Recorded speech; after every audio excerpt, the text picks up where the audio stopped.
C'était la question de la mission. J'entends que dans ma recherche, dans ma quête d'identité, même si je sens qu'elle est illusoire, cette identité que je recherche, et j'ai tendance, enfin je recherche quelle est ma mission, qu'est-ce que j'essaie le mieux faire, sur quoi j'ai le mieux à travailler pour me sentir pleinement utile, enfin voilà, donner du sens et tout ça. Donc je vois bien que ça peut être lu comme une forme d'illusion de moi-même quand on est dans une quête de conscience véritable. Et donc je pose la question. Oui, quelle est ma mission? C'est une question importante, mais ça n'est pas la question fondamentale. Elle est proche de la question fondamentale, mais elle n'est pas la question fondamentale. Il y a une hiérarchie dans les questions. Et si ça continue à embêter, il faut qu'une fenêtre soit ouverte.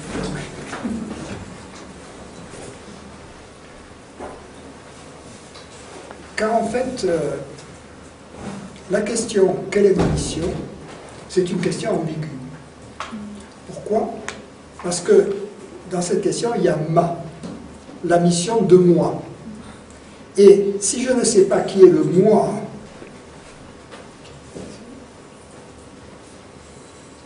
au sujet duquel je me préoccupe, la question quelle est la mission de ce moi n'a pas de sens, n'est-ce pas?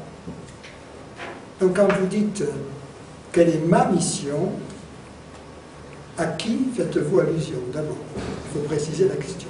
Et la question que je pose en réponse à votre question, c'est une question plus fondamentale que la question qui suis-je. Donc je ne vous fais pas une réponse jésuitique, répondant à une question par une question. Hein. C'est un peu différent, on change de niveau là, on remonte de quelque chose qui est important mais pas fondamental, vers une question plus fondamentale. Et d'ailleurs, pour vous-même, il faut que votre question ait un sens, n'est-ce pas? Quand vous dites quelle est ma mission, la mission de qui? Est-ce la mission du corps? Est-ce la mission de ce corps de femme? Quelle est la question que vous posez? Vous voyez ce que je veux dire? Oui, comme ça, c'est difficile pour moi de répondre comme ça. C'est un désir global à la fois. Alors la mission du corps, peut-être pas, peut-être plus je crois que la question elle est fondamentale effectivement parce que peut-être que j'ai tendance à me dire bon, est-ce que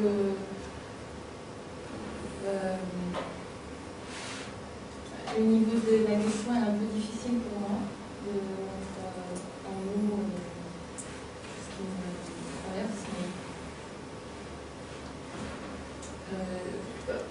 Je vais vous prendre un exemple, je vais parler de moi, ce sera plus facile. C'est-à-dire que, par exemple,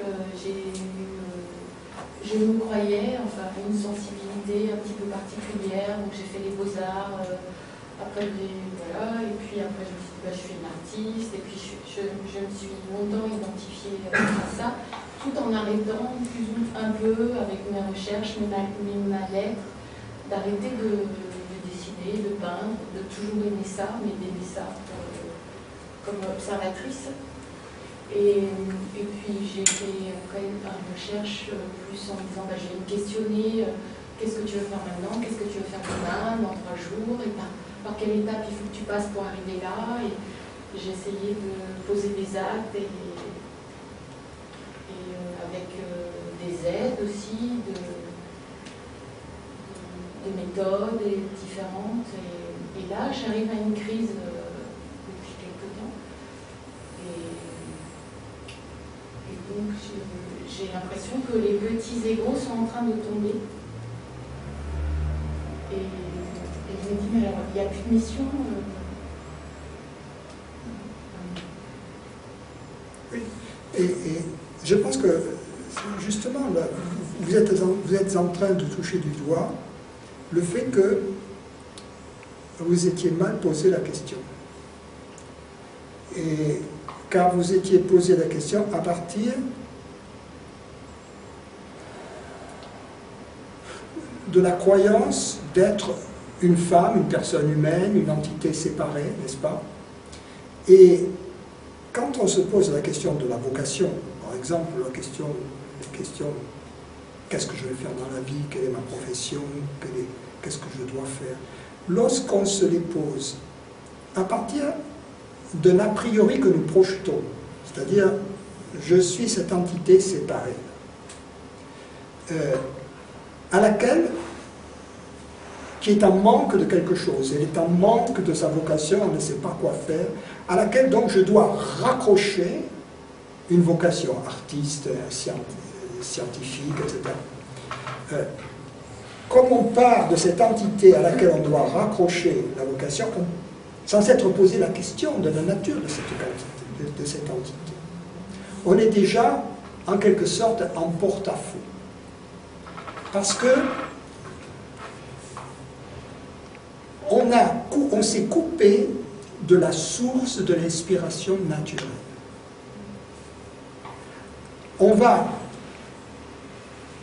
On croit se découvrir, mais on ne se découvre pas, alors que la véritable manière de trouver sa vocation, c'est de la laisser se découvrir, au lieu de l'imposer. Et donc, si l'on ne projette pas cette notion d'être une personne qui doit trouver une vocation, etc. Et si simplement on aborde cette question sans en faire un problème, avec l'innocence de l'enfant. Un enfant qui joue, par exemple, qui tape sur un tambour, ou qui souffle dans un harmonica, ou qui pianote sur un piano, ou qui crayonne sur les murs de la salle de bain, il ne se pose pas ce genre de questions. Je veux dire, l'enfant en bas âge, il suit son intérêt qui l'amène à découvrir à la fois le monde et lui-même, ou elle-même. Oui. Et c'est cette innocence que nous avons perdue à partir du moment où nous projetons une entité séparée qui doit trouver une vocation, une profession, etc. Et ensuite, l'ayant trouvé ou croyant l'avoir trouvé, cette vocation ou profession constitue un ancrage pour le moi, pour la personne. On devient un ego artistique, un ego scientifique, mais un ego. Parce qu'on a pris le problème, au fond, dans le mauvais sens. Et le mauvais sens, il est très difficile pour nous de nous en rendre compte, parce qu'il repose sur un a priori, une croyance a priori, la croyance d'être une entité séparée. Et ensuite, cela conduit d'ailleurs à une forme de sclérose. Par exemple, prenons le cas des artistes, n'est-ce pas? L'artiste égotique, c'est-à-dire qui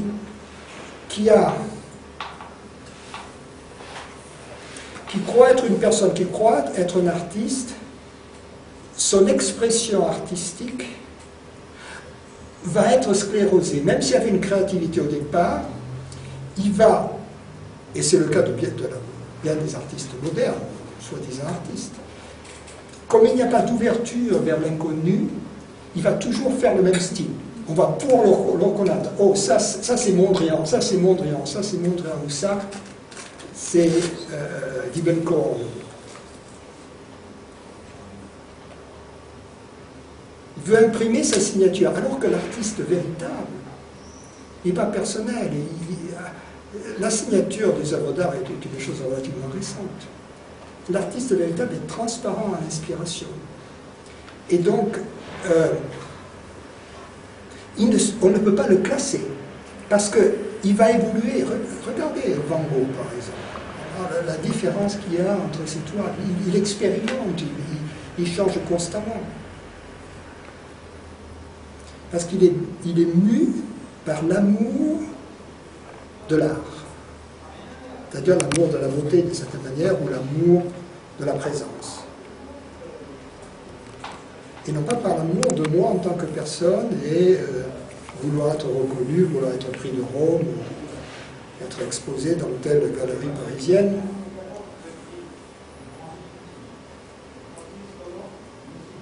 Donc, la question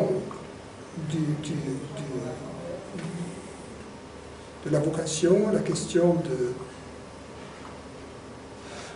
que dois-je faire, ne peut se répondre, trouver sa réponse que lorsque l'on a répondu à qui suis-je. Et peut-être à ce moment-là, la question ne se posera-t-elle plus.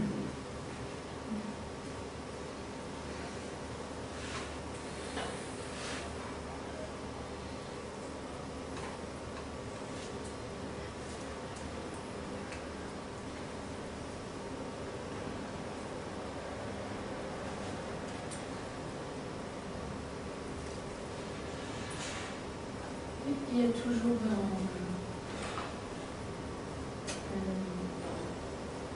une notion de service, d'utilité, même pour les gens éveillés ou qui ont touché des vérités, qui vivent au présent, ne serait-ce que de les enseigner, c'est de les accompagner, de faire présence, c'est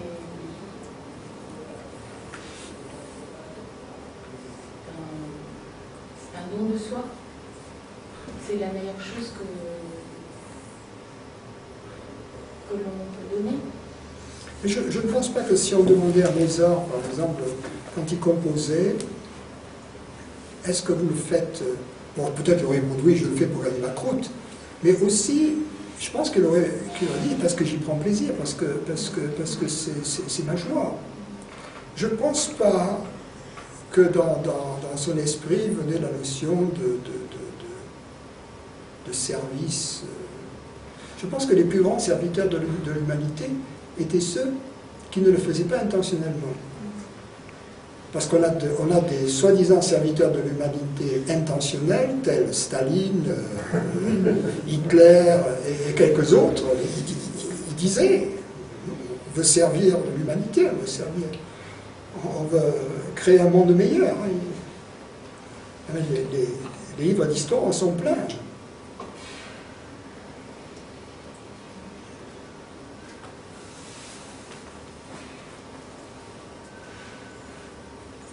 En fait, ceux qui ont apporté le plus, c'était non intentionnel, en général.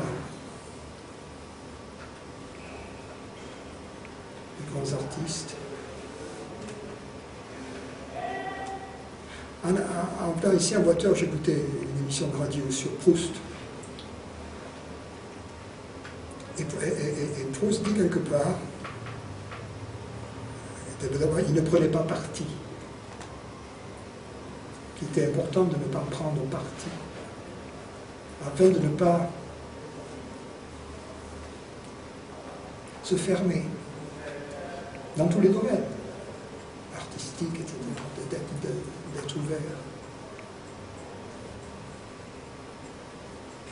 Tandis que l'artiste qui vient, ou la personne qui vient d'un point de vue de la croyance d'être une entité séparée, va prendre toutes sortes de positions auxquelles il ou elle va s'identifier. De la même manière qu'il va s'identifier à un style particulier en tant qu'artiste. Il va rester coincé là-dedans. La plupart des gens sont coincés dans leur vie dans des rites répétitifs, des prises de position en quelque sorte, de toutes sortes.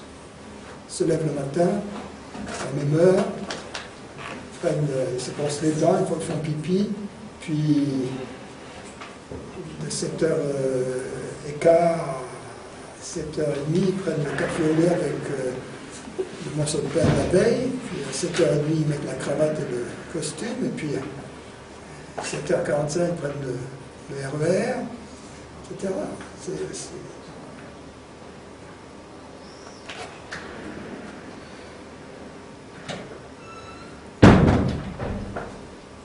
Excusez-moi.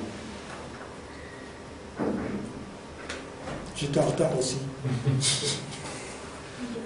Monsieur, vous êtes Francis. Excusez-moi, je me permets. Je prendrai une photo après pour continuer, mais j'ai un ami Cospentré. Je peux aller le chercher. Merci.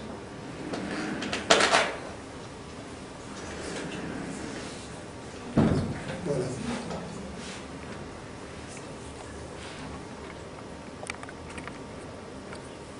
Si vous faites de trouver la vocation, écoutez, si vous me demandez que dois-je faire, hein, c'est ça la question, trouvez qui vous êtes. Voilà, cherchez qui vous êtes vraiment.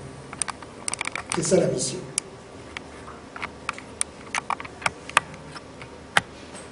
Un peu de vous. C'est ça la vocation véritable.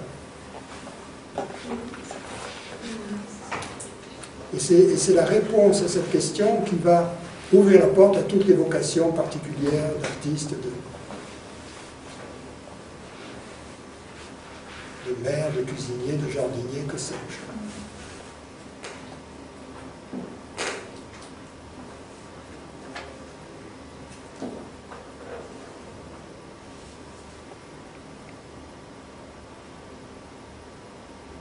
Et à chaque fois, je vais pas retomber sur un niveau.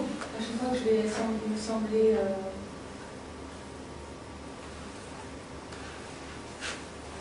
m'identifier à qui je suis.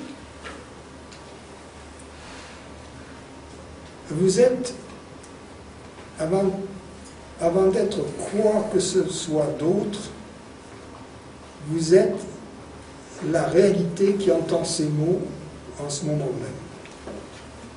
C'est cela que vous êtes. Vous êtes la réalité qui entend ces mots en ce moment même.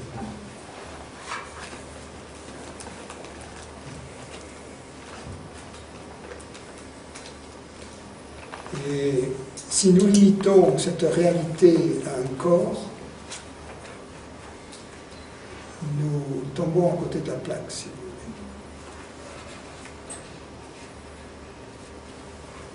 Car la réalité est indivisible. Elle est une, indivisible. Nous la partageons tous. Donc là, je vous donne en quelque sorte une direction de recherche. Vous êtes la réalité qui entend ces mots. Car c'est bien vous qui entendez ces mots en ce moment même, n'est-ce pas? C'est pas quelqu'un d'autre, c'est bien vous. Et cette perception est bien réelle. Donc il y a bien une réalité qui entend. C'est cela que vous êtes. Donc ce que nous sommes n'est pas hors de portée, car nous savons ce que nous sommes. Nous savons que nous sommes cette réalité qui perçoit. Mais nous croyons être autre chose. Un homme, une femme, une histoire personnelle, un acte de naissance, un extrait d'acte de naissance, un passeport, un permis de conduire, des diplômes, une profession, des positions politiques, des positions religieuses, des positions philosophiques, des positions sportives pour telle ou telle équipe, des positions nationalistes,